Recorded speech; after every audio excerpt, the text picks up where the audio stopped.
My favorite farm tasks, summertime, hands down, checking cows. Pasture checking is my favorite. Putting salt mineral out, treating any cows or calves that need treating. Calving season, I love all of it. I get excited before it starts, and by the time it ends, I'm ready for them to go to pasture. But yeah, definitely love calving season. My name is Teresa, and I ranch in the Interlake alongside my husband Jason and our two boys, Garrett and Sawyer. We have a commercial herd of 300 cow-calf pairs. We do some cropping as well. Most of it goes back to the cow herd. We also run a direct market beef side of our ranch where we market beef directly to consumers. So in the area that we do ranch, land availability is really tough. So we've really started incorporating some more regenerative ag just to be getting more production out of our land, and we feel that that is a positive for us. And moving ahead as we incorporate more, we see the benefits of it. So ranching in the last couple of years has been difficult. We've gone through a severe drought and intense grasshopper infestation, which was really hard last summer. And then we flipped the calendar, and then we had extreme weather come this spring in the middle of calving seasons. We went through 3 Colorado lows, which was probably the hardest thing we've ever done, and something we never ever want to go through again.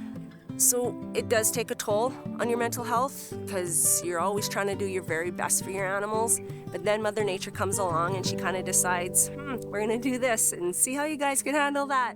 It's important for farmers to everybody to take care of their mental health. When there's extreme stress like that you can go into crisis, and it's actually a normal response to stressors in our lives. Farmers are generally by themselves. They don't have, they're alone on the farm, they're doing their work by themselves, so they don't have people to speak to.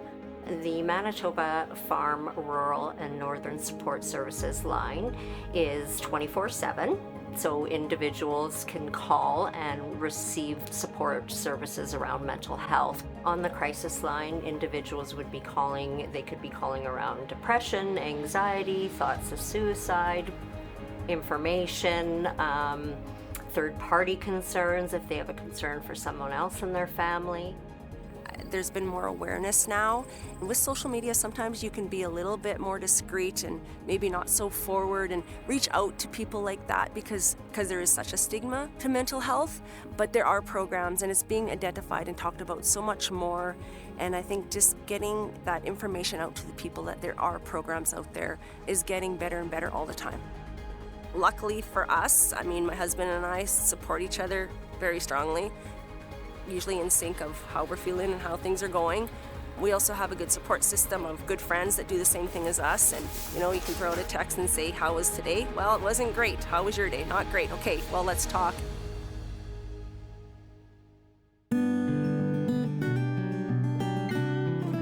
So other interests I have, definitely summertime is my yard and garden. I do a lot of reading. I definitely enjoy that. We always have fresh vegetables summertime, and I freeze, do whatever I can with the vegetables for winter time. So Canada's food safety, I think, is one of the top in the world. We are very well monitored. We do have programs in place. I always feel that Canada has a great reputation out in the world about what we're producing.